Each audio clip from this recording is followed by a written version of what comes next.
A discussion on refining, which is, I think, an overlooked but one of my favorite topics, and especially with the guests that we have here today. So I've known Fereidun for, I was going to say decades, which I thought was pretty significant until today. I learned at lunch that Guy Caruso's known him for 43 years, longer than his son Sasha. So I feel actually okay with our relationship. Fereidun comes here at least once a year. We'd like to get him back more frequently since he is a senior advisor. But he's the president and chairman of FGE Energy Facts. He is concentrated on, in fact, in previous times, you've come here and talked about Asian LNG, natural gas markets generally, Europe, Russia, Iran. So the expertise spans India. The expertise spans a number of areas. But today we wanted to talk about refining, because we've talked about crude production and global oil and what it means to markets. But one of the things we've tried to do, especially since we got through the unconventionals revolution, was point out three things that we, in the last 4 years, been reinforcing: that all crudes are not the same in quality or characteristics, that outside of crude burn, direct burn, it's refineries that buy crude oil. So you look at the economics of refining, both on the front end, what does it cost, how do you get it there, how it matches with the equipment that you have, and how you optimize to make that into marketable products where you have an economic edge, right? So if you start replacing barrels, and typically we talk to people that just look volumetrically, the quality really counts. And then secondarily, when you look at the investment that's being made in refining centers around the world, where people are now becoming product exporters, what does that do to the change in the configuration where new investment goes, how joint ventures line up to place crudes that might be distressed so that you have a buyer in a market that you want to enter into, but also what's the roles now of NGLs? Natural gas liquids are in abundance, and in some ways they're circumventing the refining stream and going directly to product. So we've got this natural gas liquids, and crude oil continuum that starts to blend, but they also have three very distinct markets. And there's no one better situated to explain this to us in a variety of ways, bringing his expertise in and the places that he's traveled around the world. So Fereidun, it's been great to have you here. Enjoy the luncheon discussion. Look forward to your presentation. And if you could hold your questions till the end, we'll try to give you ample opportunity to do that. So welcome, join me in welcoming Dr. Fesharaki.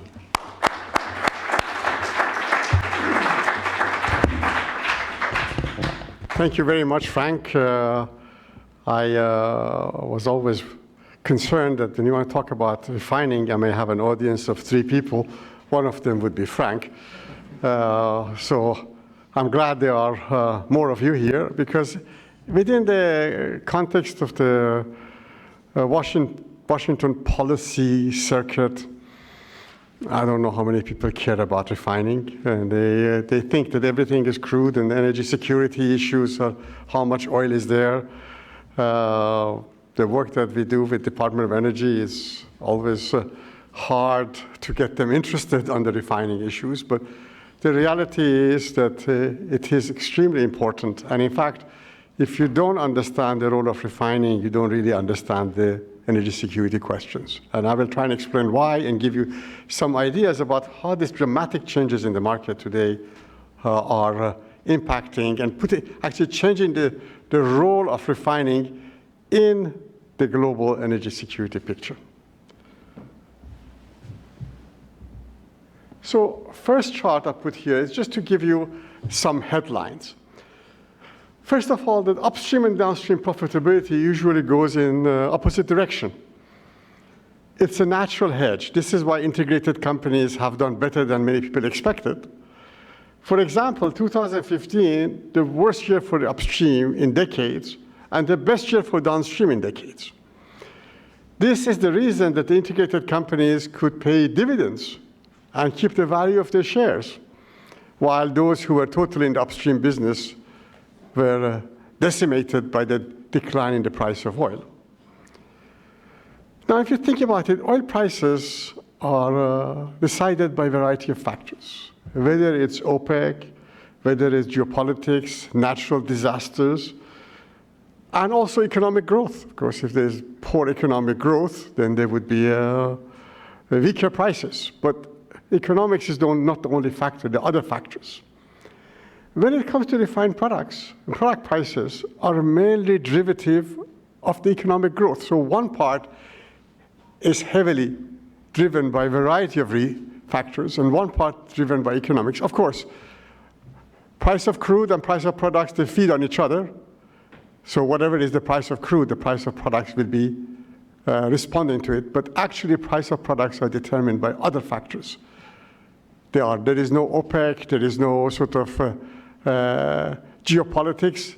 It is very much driven. The major factor behind it is economic growth.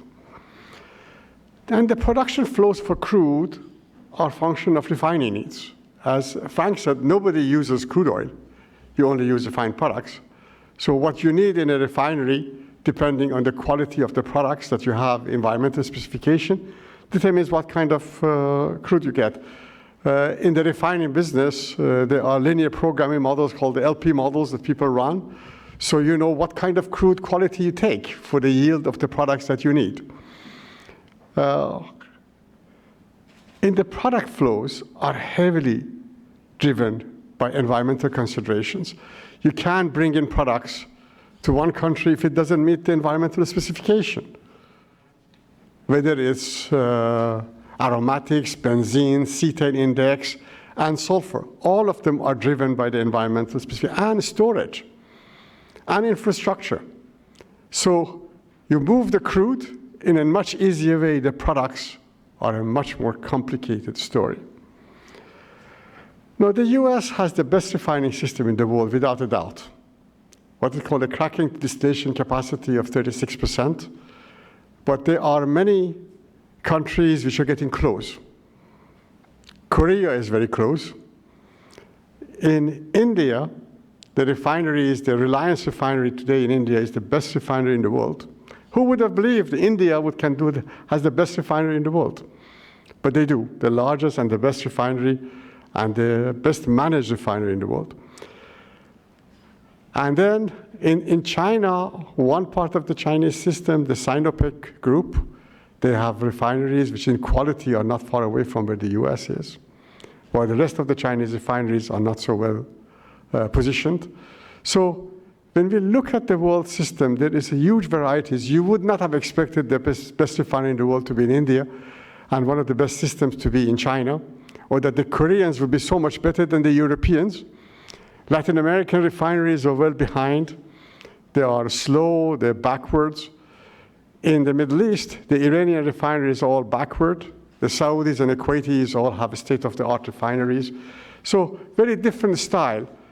If you want to export to the Western markets, you have to have the refineries at highest quality. And so today, in terms of quality of the products, the gap between India and the US is almost non-existent. Both of them have the same quality. The quality demanded, so the refineries have to adapt and adjust. So US is still way ahead, and the beauty of the US system is that the US can live on export markets. And the export markets, the primary export market today is Latin America. And while in Latin America there are a huge amount of refineries under construction or planned, lucky for the US refiners, they just don't get it done. And they are years and years behind. And this provides a long-term supply possibilities from US. Who would have believed that Venezuela actually is importing products from the US? Then in Europe, the move to diesel has given US refiners a big export capability for diesel. Although in Europe, diesel is also supplied by Middle East, by India, and by the Russians. Much competition for a shrinking market. But in Latin America, the US exports remain very important. And I will talk to you about why the US products become more critical for the rest of the world, and that the US will be exporting larger and larger volumes in the future. So today, US refined products are the largest in the world.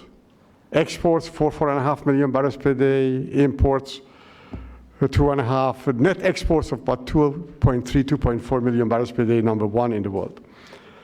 And We believe, and we will explain to you later on, that as time goes by, there is a gasoline shortage worldwide that only the US refineries can supply.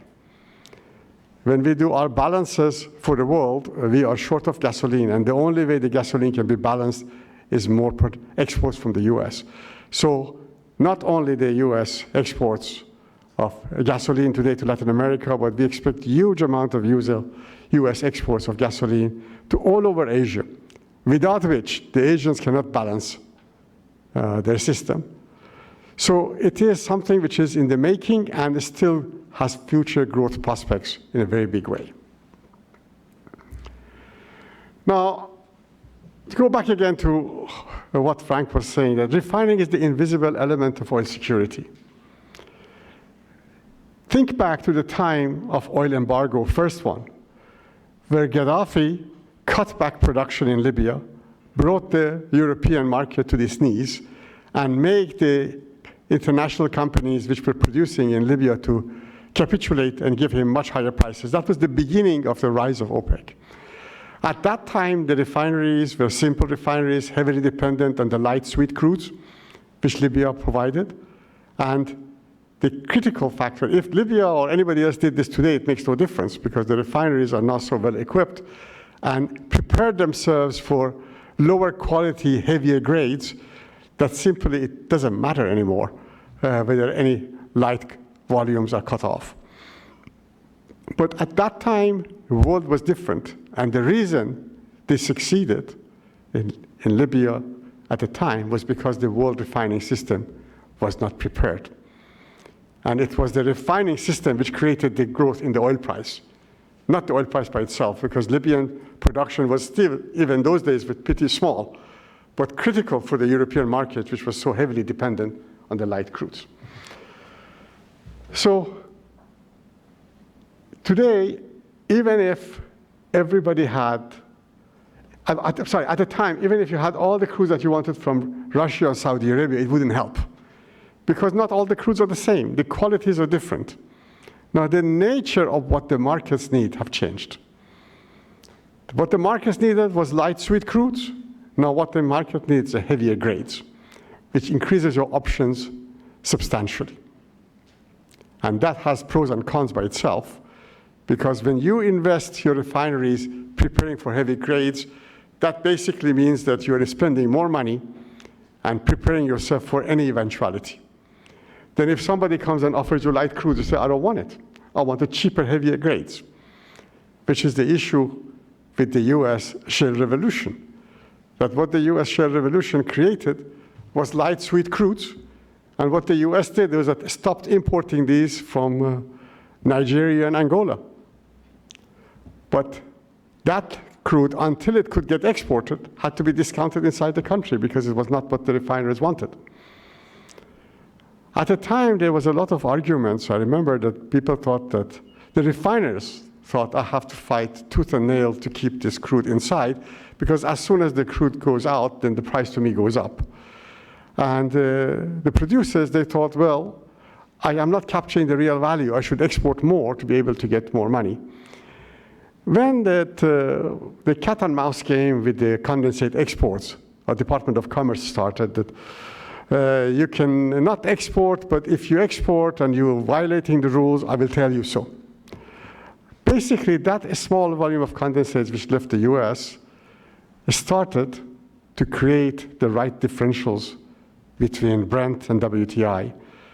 And in a way, by the time that the US exports were lifted, it was already the signals were in the market. Putting my hat on as a professor of economics, you don't have to have full flows to get the price signals. All you need to have is a drop.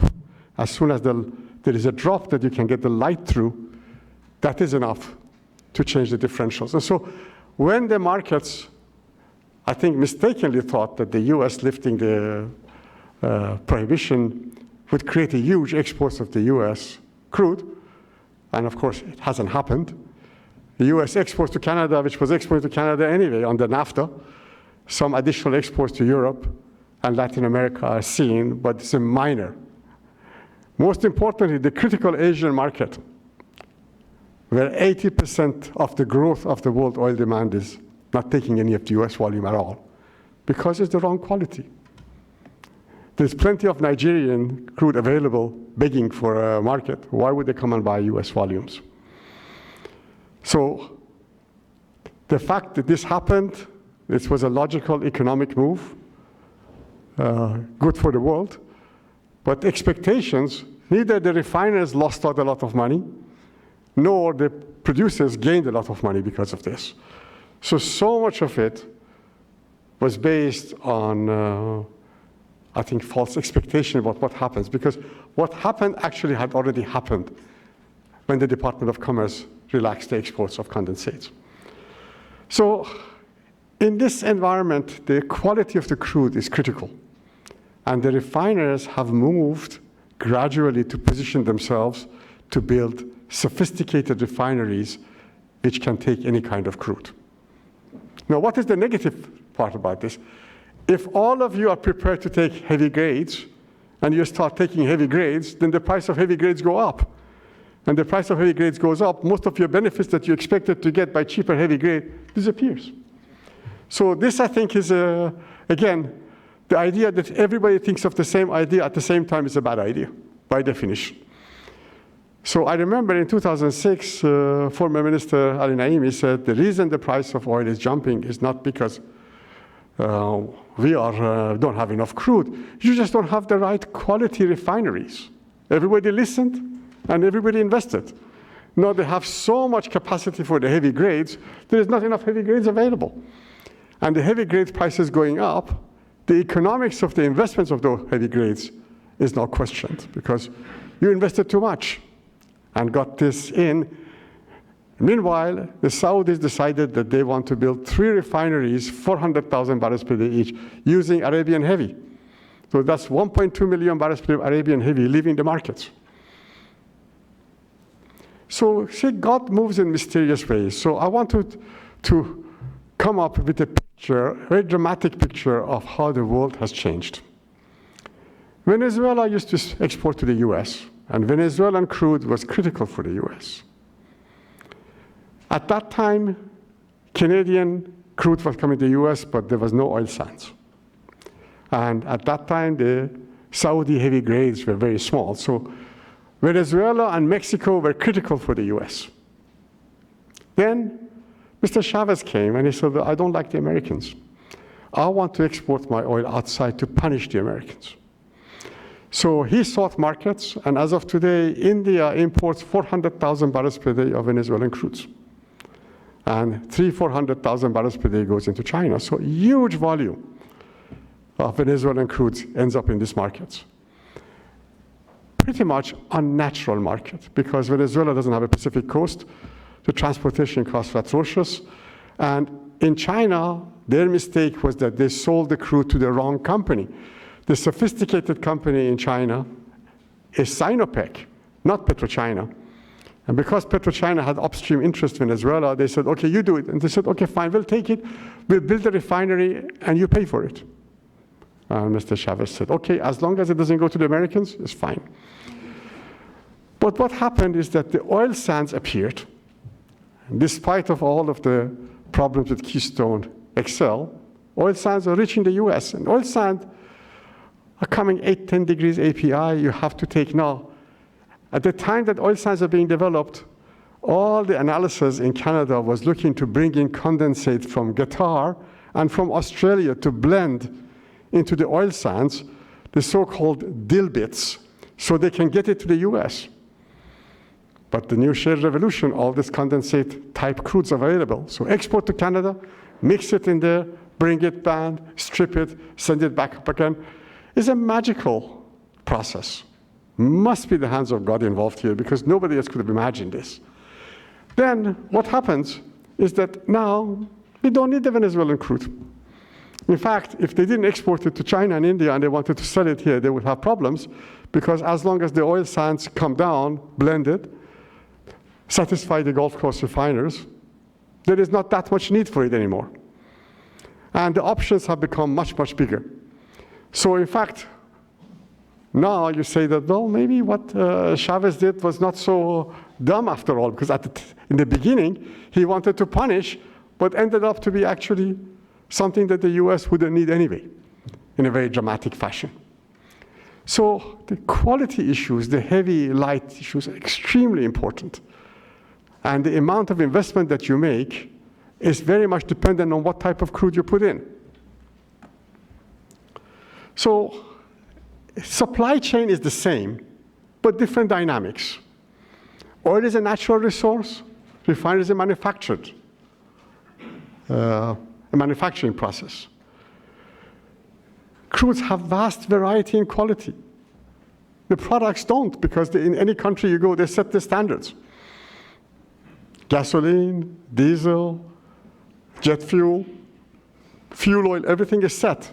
So today, if you go, as I said, you go between the United States and India and China, the qualities are very close to each other because their environmental standards have been set and have gone much further in rationalizing the qualities of refined products than on the policies related to coal or carbon. In that area, it has been quite effective. Oil is an accident of geology, but refined products are multi-billion-dollar investment decisions. You want to build a world-class refinery today, your minimum cost is $10 billion. Oil is very political. As far as it's either OPEC, Russia, NOCs, but when it comes to refined products and refineries, it's not so political. There is no OPEC, there is no cartel.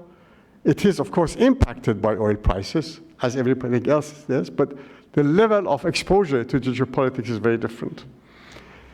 In oil, margins are huge. Basically, if you leave shale and oil sands aside, the conventional oil, everybody who produces conventional oil makes money. Maybe some people offshore, deep water, they are not doing so great. But today, offshore Gulf of Mexico is economic at $30. And most of the oil-producing countries, $5 to $10 would do it. So margins are huge. In refining business, the margins are cyclical, narrow, sometimes negative. In the oil business, if you're clever, you make money. If you're not clever, you still make money. In the refining business, you can be clever and lose money because your actions are impacted by the actions of other people. Other people make decisions that you end up affecting your economics. You can take all the right decisions and end up losing money because somebody in a different country was not rational or subsidized by the state. So the big refining players today, after the US, the biggest exporter of refined products is not Saudi Arabia, it's India. Then comes Saudi Arabia. Now China is a big exporter of refined products. The decisions to make investments in refineries are often political decisions. The government said, I make the decision to support my local consumption. These days, very few private sector companies make investment decisions on refining because they have to compete in a world where other competitors don't have to worry about economics. So some Venezuelan crudes are so heavy, they sink in water. Some other crudes and condensate are so light, they need to be tightly controlled so they don't evaporate. This wouldn't be interesting if the refining systems were alike, but they are. Everything is different. So different refineries have different requirements, and lack of access to that refining system can be still very critical. One of the places that we work with a lot is in Australia. In Australia, all the refineries are controlled by the majors, and the majors basically want to get out of refineries. So they've closed several refineries, and now Vitol has bought Shell refinery, but still all the majors want to get out. From a government point of view, is it okay not to have any refineries in the country at all? Well, that's a good question. I look at it from an energy security point of view. A place like Australia, which is in the middle of nowhere, not to have any refineries is very dangerous. But the government's view is that it's not my problem. These are international majors, they know what they're doing.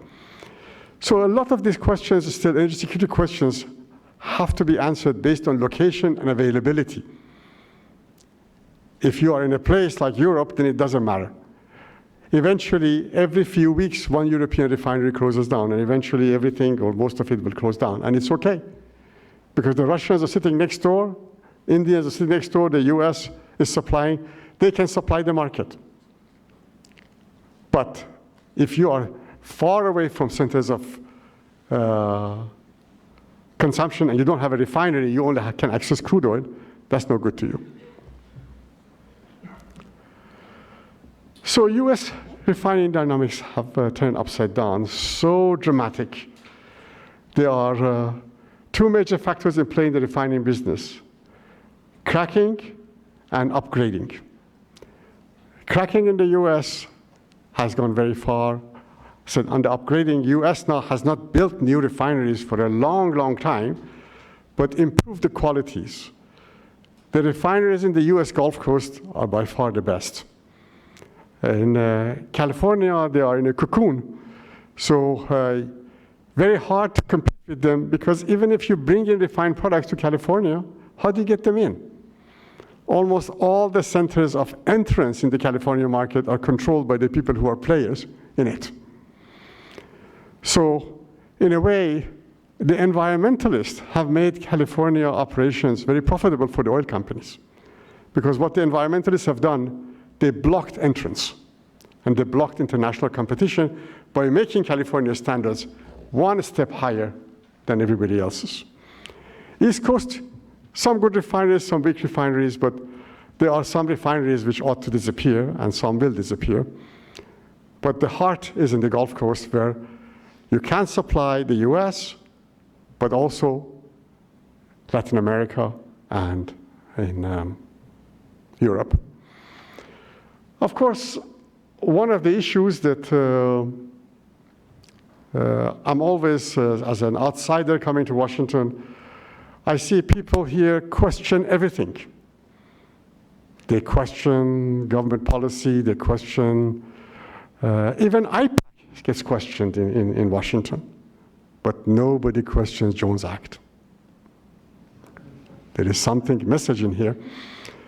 When the oil companies created the lobby groups, what was it, the Institute of 21st Century, name something like that, that basically to try to push for exports of crude oil to be deregulated. And I went and said, well, why don't you take up the mantle of the Jones Act? Don't talk to us. Nobody allowed to talk about Jones Act. Doesn't matter which part of the aisle you're in, you support Jones Act. So what the Jones Act does is that basically, if you want to export any refined product or any crude oil from the US, from Gulf Coast to East Coast, it's a lot more expensive than you exporting to Europe. So actually, what Jones Act does is that it helps cross-subsidize exporting outside the US than inside of the US. But we have to take it as a fact of life that some things cannot change. Second Amendment cannot change. Jones Act cannot change. So we'll keep that in place, and we can moan and complain, but it seems that nobody's interested in taking it on, so we'll pass it. One of the more ridiculous issues with Jones Act is that in Hawaii, they thought about importing LNG.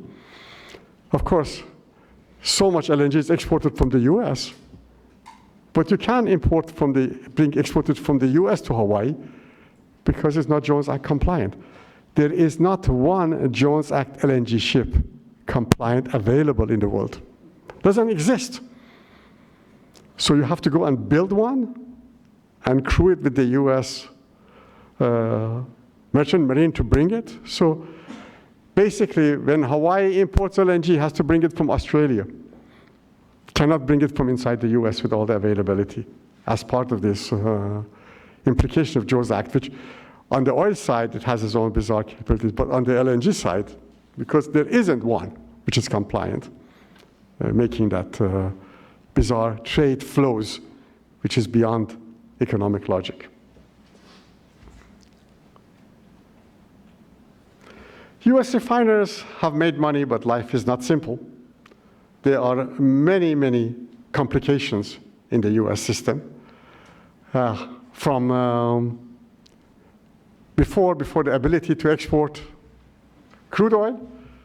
And now, of course, you don't export crude oil. The feedstock for refineries is not as cheap as it used to be. Basically, the great advantage of $10 to $15 a barrel price difference between WTI and Brent has disappeared. And our folks think that actually WTI is going to become higher than Brent in the next 3-4 years. But whether it does or not, basically they've come up to the international market prices.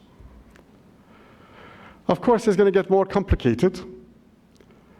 And all the big story we talk about is about OPEC, but there is another big story.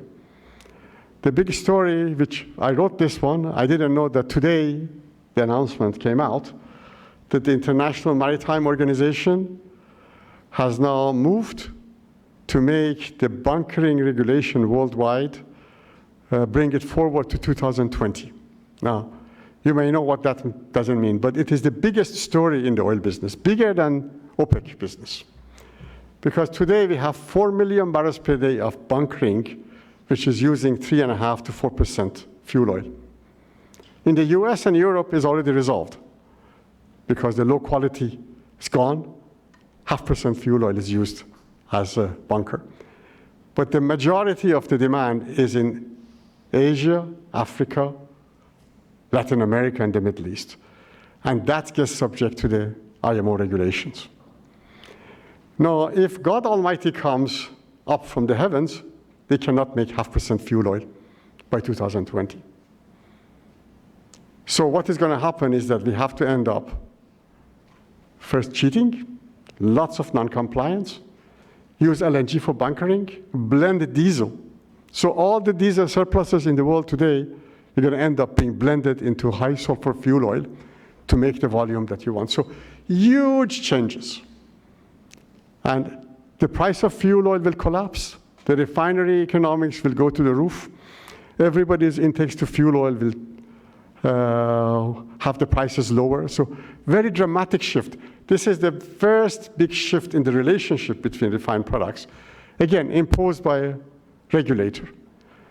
Now, the IMO people, 175 countries signed this deal, and none of them ever talked to one person in the oil industry. And they're all clueless. I've talked to them. They are clueless. They actually don't know that you cannot not produce 4 million barrels per day of fuel oil. Bigger than the oil production of Iran. And you just don't use it? But what do you do with it? What do you do with it? You can't send it back to the fields. You can't dispose of it. You can't burn it. So a huge issue in front of us. And now the IMO has given the world 3 years and 2 months to meet this regulation. So a lot of people will make a lot of money. A lot of people will lose a lot of money. But our analysis indicate even 2025, this could not have happened. But now they fast-forwarded January 1, 2020, and they announced it today. We put this here not knowing when they will announce it, but the announcement came. So very dramatic shifts. So again, fuel oil will begin to die. It was a bunkering fuel, but the whole of the refining economics is impacted. Lower fuel oil prices, higher refining margins. Let me talk about US product imports. So US imports have dropped by 40% in the last 10 years. There more products have been produced in the US, and a lot of it was because the US crude was cheaper, and especially the discounts which came after the shale revolution. But you see the numbers, very dramatic decline in the US product imports. Meanwhile, look at the product exports. Of course, US is a big country. From one side you export, from one side you import, but basically the exports are up to 4.5 million barrels per day. So the US exports more oil than Iraq produces as refined products only. So dramatic. So the net exports in the US are about 2.3, 2.4 million barrels per day. And all kinds of products are exported. But diesel primarily to Europe, and everything to Latin America. So actually, the failure of Latin American countries to build the refineries on time, Brazil, Mexico, is their failure has become the big boost for the US refiners. Meanwhile, their demand keeps going up. The faster the demand goes, they have to continue to import from the US. So this is the US product trade balance as far as refined products are concerned, from a big deficit to a big surplus. And this is likely to continue. And in fact, it will continue even longer because, you know, we're talking about the oil market. We have to remember that demand for oil is very strong. Demand for oil is very strong. The demand for oil is about 1.5 million barrels per day growing, of which 2/3 of it is in Asia. And in Asia, they have lots of refineries, but they don't have enough gasoline. They are heavily short of gasoline. And any way that we look at the future refineries under construction in Asia and the Middle East, they cannot produce enough gasoline. So actually, there is no way that you can balance the world without the US gasoline. So we see a flow of gasoline. If the Latin American door closes, no worries. There would be a big door opening in the Asian market. While the Middle East would be almost balanced, Asia would be significantly short of gasoline. And if the diesel doesn't have anywhere to go, thank you to IMO regulations, which basically, you see, if you want to move away from bunker fuel oil, your easiest choice is to go to diesel. But the bunker for diesel is much higher sulfur. What we have is low sulfur diesel, not the high sulfur diesel we need. But you can take the low sulfur diesel and mix it with the fuel oil, and a lot of the diesel surplus in the world will disappear in making the right bunkering requirements to meet the IMO regulations. So net imports of 2.5 million barrels per day in 2005 in the US have now become export of 2.5 million barrels per day. So 5 million barrels per day change. So dramatic that nobody has ever seen anything like this. That a 5 million barrels per day change in the product flows of the US in a span of 10 years. Now, we always talk about oil. I want to say something about LPG.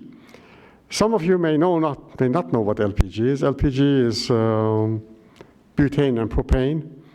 And US was nothing in the LPG, negative LPG business. For 3 decades, Saudi Arabia was the largest exporter of LPG in the world. Since the Qataris came up with the LNG revolution, Qatar became number 1, Abu Dhabi number 2, Saudi is number 3, Iran number 4.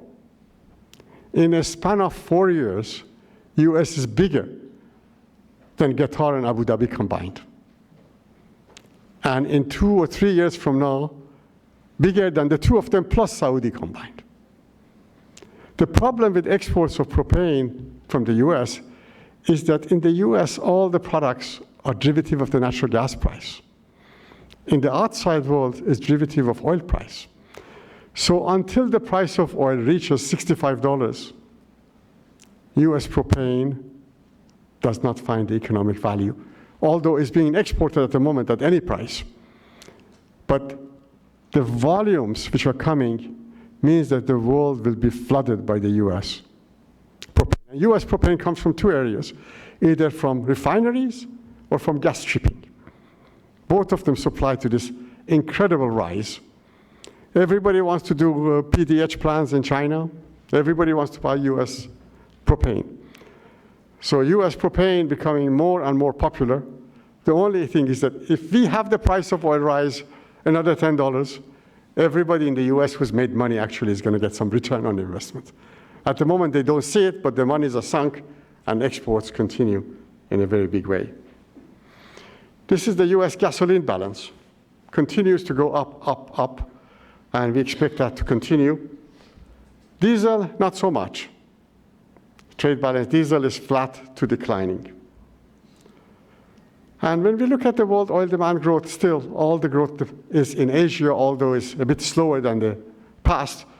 But so the US products will end up going into the Asian market. Let me fast track here and come up with the last chart. The world needs the US refining. Global demand for LPG transport fuel, especially gasoline, continues to increase. Refinery investments are lagging behind. Utilization of established refining capacity will have to go up. And growing markets in Asia and Latin America will provide a great destination for the US exports. US refineries are best suited to meet the supplies, not just from the US, but all around the world. So, Frank, in the issues of the energy security, we can't ignore this issue. We need to keep it in mind and remember that actually, as a foreign exchange earner, as a player in the world oil market, US is much more significant on the refined products than it is compared to oil production and exports. Thank you very much.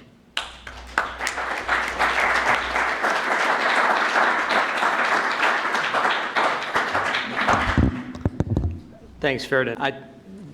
I welcome the remarks on the exports. A couple of years ago when the export debate was open here in the United States, I think we were clearly the outlier. We were one of the few people that argued that we wouldn't see 3 million barrels a day of exports precisely for that region, that you looked at the quality differential around the world and you looked at refineries that wanted products they were making and we couldn't see the outflow, and that hasn't happened.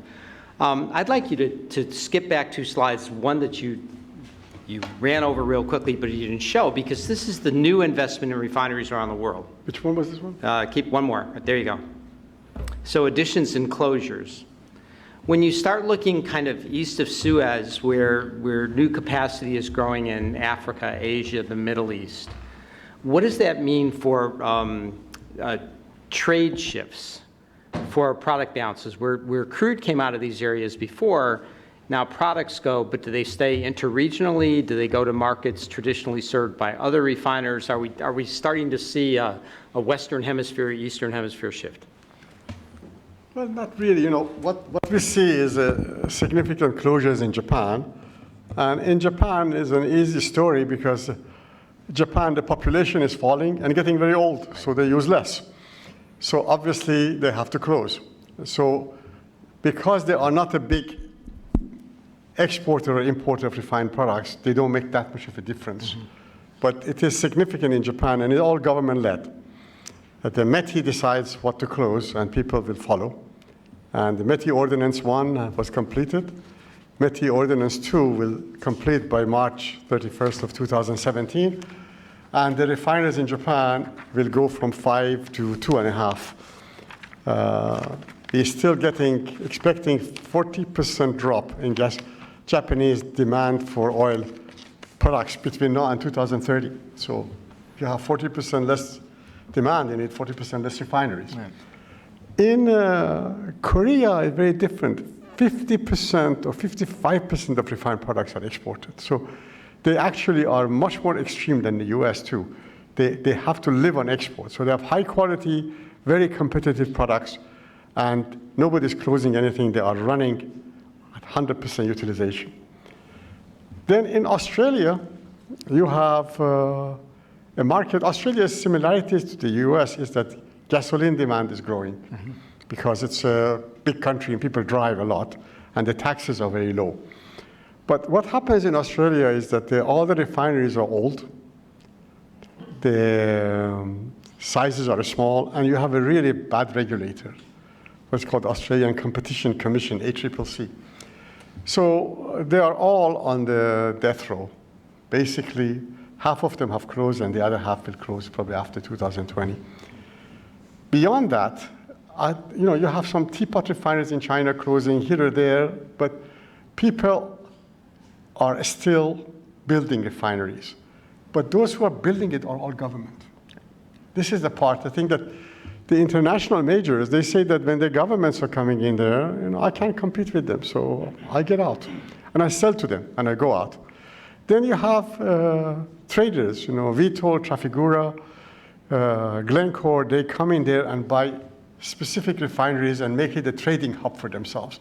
So they are not really going to refining business. They are using the refineries as leverage for their trading business. Right. But they take one or two here or there. They are not big players. So in terms of the flows, I think what happens is that everybody went and decided to maximize diesel and not produce enough gasoline. And when the price of oil came down, gasoline revolution, not a diesel revolution, it's gasoline revolution.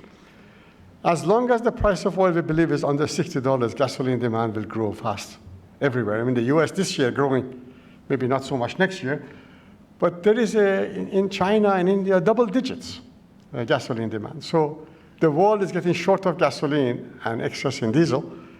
And what happens is that this is the market that we cannot balance it unless the US is a major exporter into the Asian market.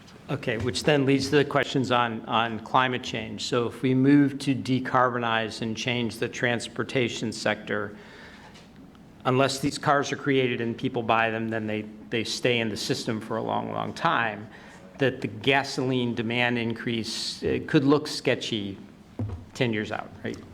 I don't think so. My son Shasha and I, we decided to go and buy a Tesla together. And we have a... one of how many is that? For me, one of 5. There we go. But the reason I bought it is that so I can answer these questions. And first thing that you notice is that... Thank you very much. First thing that you notice is that when you buy a Tesla, if you want to purchase it, we list it because it's so expensive. But the price of it is about 2.5 times the price of a brand new BMW. So you're not saving money by any means. And he has got a good deal as a partner because I'm away from Hawaii most of the time and he uses it. But even for the little time I'm in Hawaii, every 3-4 days I have to give it to him, take it home and charge it and bring it back for me. Okay, I mean, although this is, in theory, 220 miles storage, if you have 110 volts, as we have in the US, it's no good for charging cars. Even if you have 220, you still have a fast charge. So how many hours does it take you to charge now? 10 hours. 10 hours. 10 hours with a special gizmo that is paid $1,000, and I cannot, you have to install it in your house. Yeah. So I think that these things, I learned, Frank, long time ago that nobody is clever for 20 years. You're only clever for 5. For a short time, right? And clever partially for 5. So I'm absolutely sure for the next 10 years, it makes no impact on the market. Yeah, we've been saying for a long time that the long game here is a series of short games, and that's the only way that you can obviously play it. The move to the cleaner fuels for the bottom of the barrel, and you alluded to this, that it changes refinery economics. Yes. So it's going to create spots so the light ends, the gasoline will be fine if it stays in demand. You move the distillate around. I guess we're still going to use concrete and petroleum coke for things where we build, but it does change how you optimize the economic value of what comes out of the back end of the refinery. Yeah. So here, this is IMO becomes very important because if IMO is half implemented, demand for fuel oil will go down by 2 million barrels per day. The price of fuel oil will drop. Just to explain that, 15, 20 years ago, fuel oil prices were 20 to 30% below crude prices. Today, 8% below crude price because everybody wanted to get rid of the fuel oil, so its price became more expensive. Now, this volume comes in the market, the prices may drop. So actually, the refinery economics can improve as a result of this. However, in terms of how do you make this compliant? Or do we say, like some of the California regulations, if you can't do it, you can't do it? At the moment, the determination is to enforce this from January 1st, 2020. And since God cannot do it himself, human beings cannot. So this means that it's going to be half-assed, not done properly, but it has big impact on the relative value of the price. So you create a new demand for diesel, you drop the price of fuel oil, but you do nothing to gasoline. Right. All right, so we have three basic rules here at CSIS for questions, and I'm going to open it to the floor. The first one is you identify yourself and your institution, if that's possible. Ask your question in the form of a question, although since we only get Fereidun here a couple times a year, I'm going to allow you to make comments and ask things outside the range, if that's okay. All right, so let me go ahead. Lou, I'm going to start with you first. And stand up, please. Hi, Lou Pularisi, Energy Policy Research Foundation. So I think this is really interesting because I don't know if you know, Colonial announced, Colonial Pipeline, you know, that moves product from the Gulf Coast to the Northeast, that because of local ultra-low sulfur heating oil and diesel requirements in the Northeast, these are state standards. In the beginning of 2018, they will no longer ship jet on Colonial. And so the airlines are kind of struggling with this, and maybe you could move it by tank, or maybe you can't. But one of the questions, it seems to me that we're going to need a lot of desulfurization to go into place. But I don't understand how even these communities or the IMO think that this desulfurization can get deployed this fast. I mean, so it's impossible.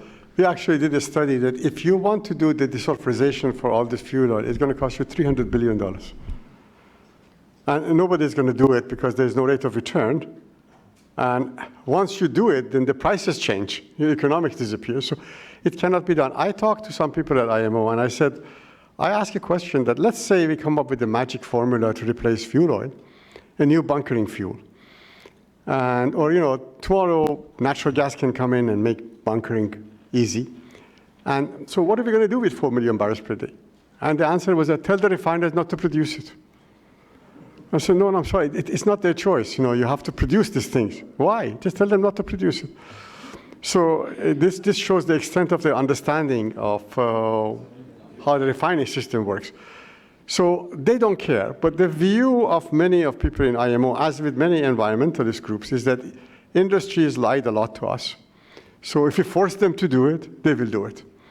And I think they've been proven right a few times that the industry did lie, and when they told them you have to do it, they did it.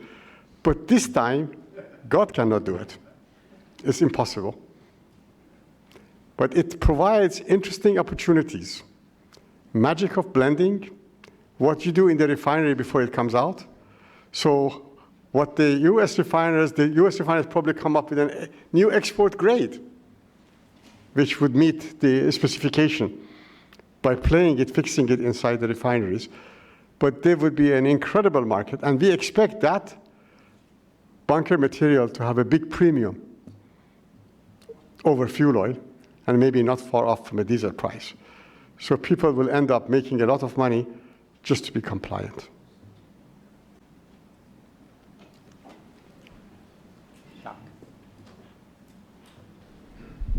Hi, Jacques Rousseau, Clairview Energy Partners. With your comments on gasoline being in strong demand and the fuel oil issues that you just discussed, do you envision a higher price for light sweet crude and wider differentials going forward? No, I don't think light sweet crudes. I think I still see the differentials between lighter and sour grades to become narrow. Basically, everybody is building all the refineries for heavy grades. And then all those who produce the heavy grades, they want to use it themselves. So what they make available to the market is not there. I mean, if Venezuela had its act together, they'd be probably using a lot of heavy grades themselves. But the Saudis basically have gone this way. The Kuwaitis, the next refinery, Al Zour refinery, is going to use 600,000 barrels per day of heavier grades. So the Kuwaiti export blend, you're not going to see it anymore because the heavy grades are going to be taken out of that and put inside the country. So you see lots of people trying to use the heavy grades at home and make it less available to the market, which basically means heavier grades become more expensive and the differentials will become narrower. So there'll be lots of light, sweet volume that nobody wants. Now, if you could take that light, sweet volume and blend it into fuel oil and make IMO, that would be a solution. But I don't think that's possible. You have to convert it to diesel. And to convert it to diesel, you still have to go through the traditional heavy grade crude refineries which produce that kind of diesel, because that's where the existing system in place is. I don't see people building refineries just for IMO. I see them to be reconfiguring the system. And if actually IMO did not come, we would end up with a big global surplus of diesel, shortage of gasoline, a surplus of diesel. This IMO, in a mysterious way, is going to end up maybe eating through all the diesel surplus.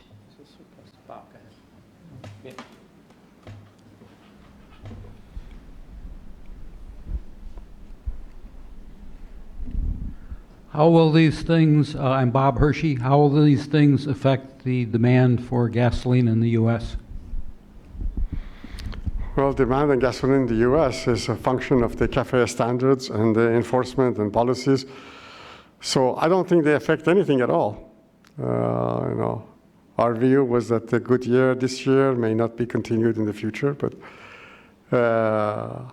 all in all, the U.S. is the only OECD country where the demand for oil still grows in it. And this year was dramatic. Next year would be less dramatic and gradually become flat. But all of these things are not really impacting the U.S. demand, which is run by regulated standards. Guy.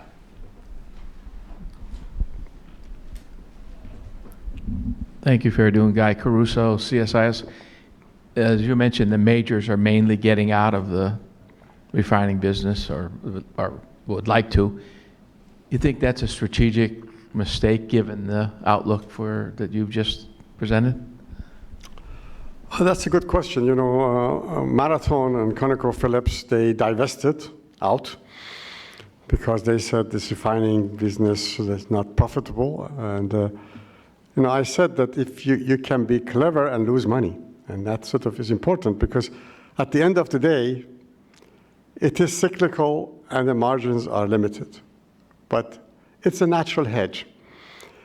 So those who went out, ConocoPhillips and Marathon, did very poorly because they didn't have refineries to come and rescue them. And some of the integrated majors did quite well. Is this the right strategy or not? I mean, my view is that when you look at the long-term investment, you find that it's better to be in upstream, but to be totally naked without any downstream maybe not as good as it looked before. So people would try to just keep some very good assets and get rid of the rest.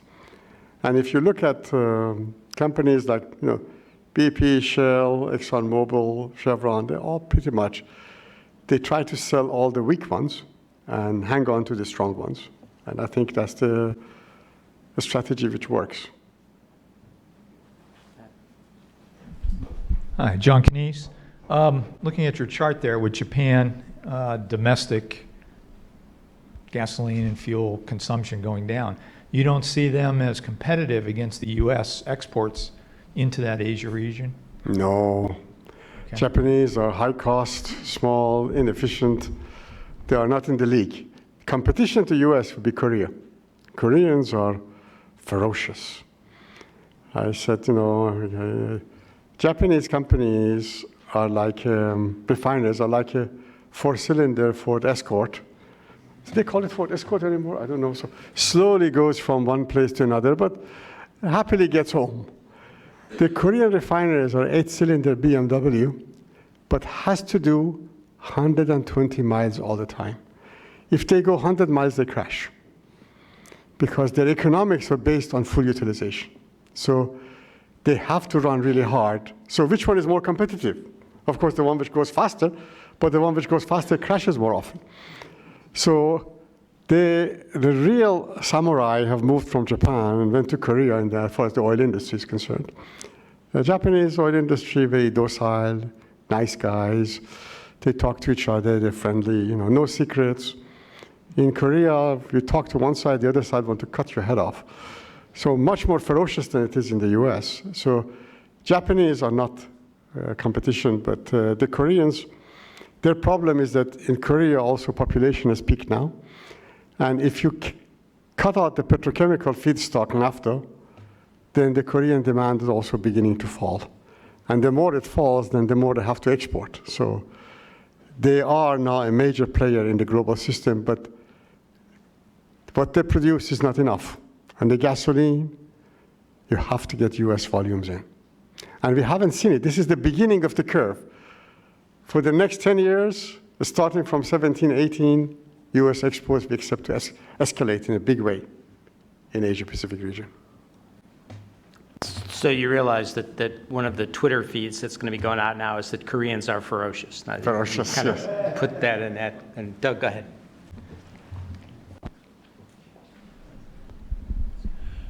Doug Hengel. So the theme of your presentation was on refining as critical to energy security. And on the last slide, you mentioned that investment is lagging. So maybe I missed something, but does that mean we're setting ourselves up for an energy security challenge going forward? I think that is definitely the case, because what's happened here is that the private sector is very unwilling to invest in refining. Because private sector looks around and it says, oh, my competition is, look at these governments, you know. They decide to do it. You know, if tomorrow the Saudis decide to do 5 more refineries, they will do 5 more refineries. You know, we always were looking for doing due diligence studies for the countries in the Middle East. They said, well, why do we need due diligence? If Sheikh so-and-so said go, we'll go. Why do we have to study it? So the issues of decision-making process doesn't go through a proper due diligence to see whether you should do it or not.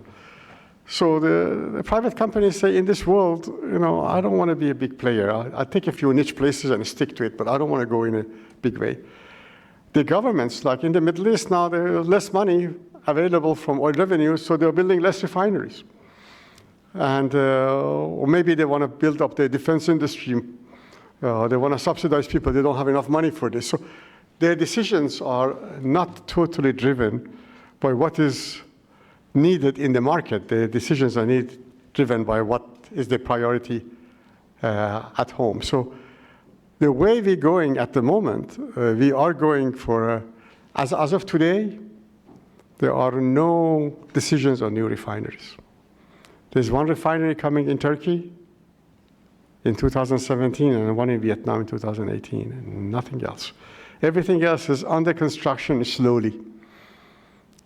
No new refinery in China authorized, no new refinery in India authorized, no new refinery in the Middle East authorized.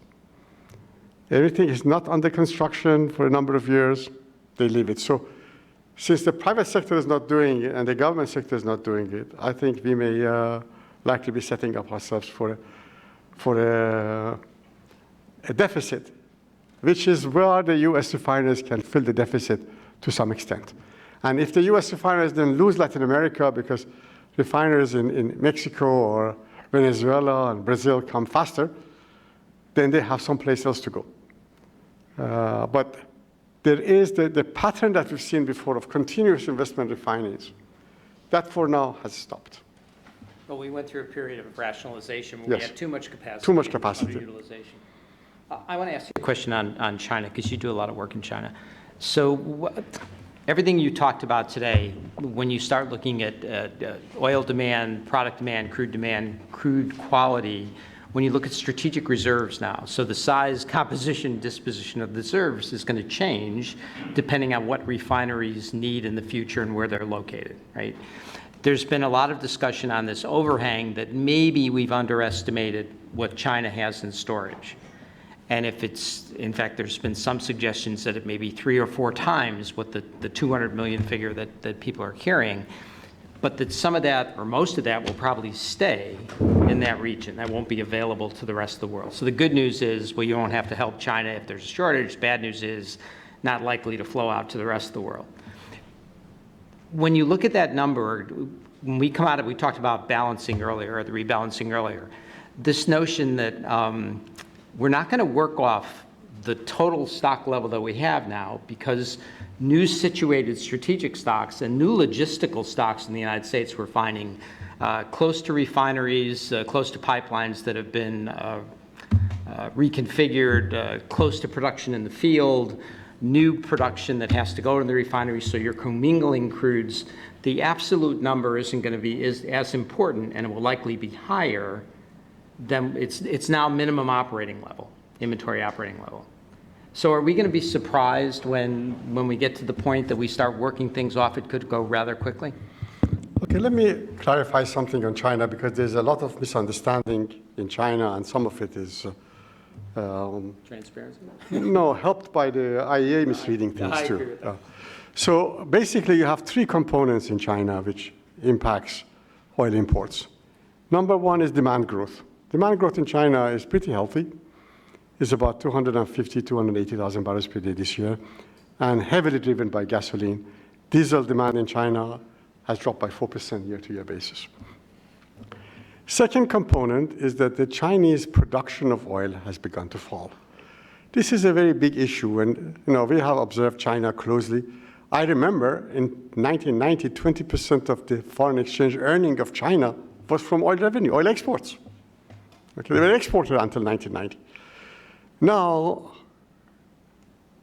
China is a huge importer, but the issue is that the Chinese production of oil stayed flat between 1990 and 2014-15. And the reason for it is that the Chinese employed every trick in the book for enhanced oil recovery. A barrel of oil in China costs between $50 to $60 a barrel to produce. More expensive than Brazil, more expensive than Permian. And why? Because they kept it flat by force. And now it doesn't work anymore, it falls. And will continue to fall. So the drop in the production in China in 2016 is equal to the demand growth in China. So that doubles the need for that. Plus, you have strategic storage, which by the end of 2017, we see it reached the maximum volume based on the existing infrastructure. But there's also commercial storage that people mix up. Commercial storage is the decision of the oil companies to do it themselves, the commercial reasons. This is not a government strategic storage. So on a total basis, in 2016, China imported 700,000 barrels per day more crude, which is one of the reasons the oil market is stronger than people expected.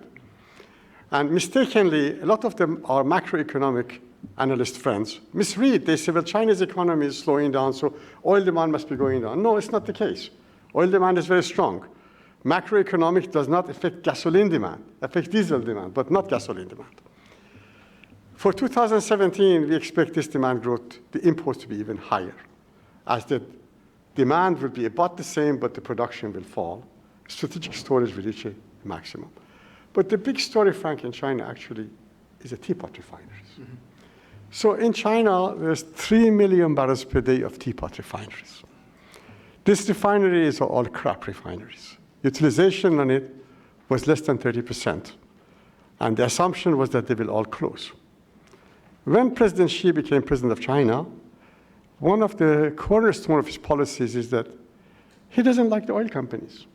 He thinks the oil companies are too strong. They were children of Jiang Zemin anyway. They are not his creation.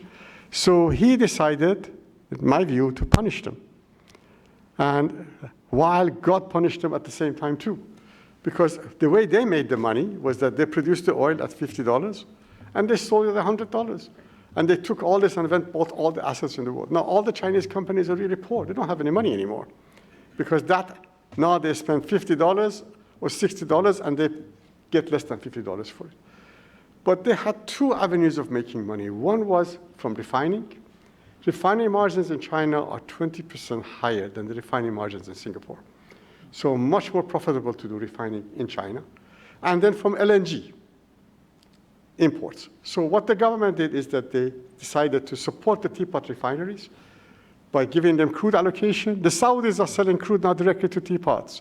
And there is a team from Iran, from Kuwait, from UAE, all of them visiting China. So what part of our business is now to tell people about these teapots. But these are all sort of itty-bitty players. Most of them are crooks. They don't really know how to run the refineries. So Sinopec, PetroChina, these are real players. They are play by the rules. There is tax in China. Import tax is $35 a barrel that these guys avoid. So the government is helping them to cheat, so they can take the market away from Sinopec.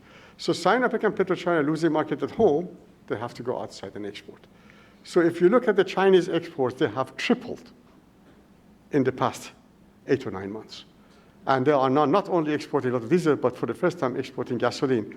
And one of the reasons for the weakness in the global refining margins today is the export from. So what happens is that a domestic policy issue in China is affecting the global refining margins. And the future is that these 3 million barrels per day, if they increase their utilization from 30% to 60%, that's an extra million barrels per day products in the market. And the demand is growing 250, so the rest of it have to go outside. So in China now, everything is so dramatic that policy issues which have nothing to do with the oil industry have dramatic impact on the global refining margins, but open the path for the US refiners. Okay, we have time for one more question. I think we exhausted it. Okay. Bill Eichord, consultant. Just a quick question for you on, you haven't mentioned this, I don't think, which is biodiesel and how you see that in the next 10 years or so, and especially in light of some of the recent agreements like the aviation agreement. I don't see it anywhere. Basically, it's, we all have to also understand that what happens in Europe and US doesn't happen in the rest of the world. So we have signed the Paris Agreement. Everybody said, what about Paris? What's going to do this? For the next 10 years, it's going to do nothing. Okay? And later, I'm not around. I don't care. Frank will still be around here. But so, biodiesel, nobody takes it seriously, and it has no impact on anything. So in our calculation, we don't even make a small sort of minor change in our numbers. And that'll be the final word.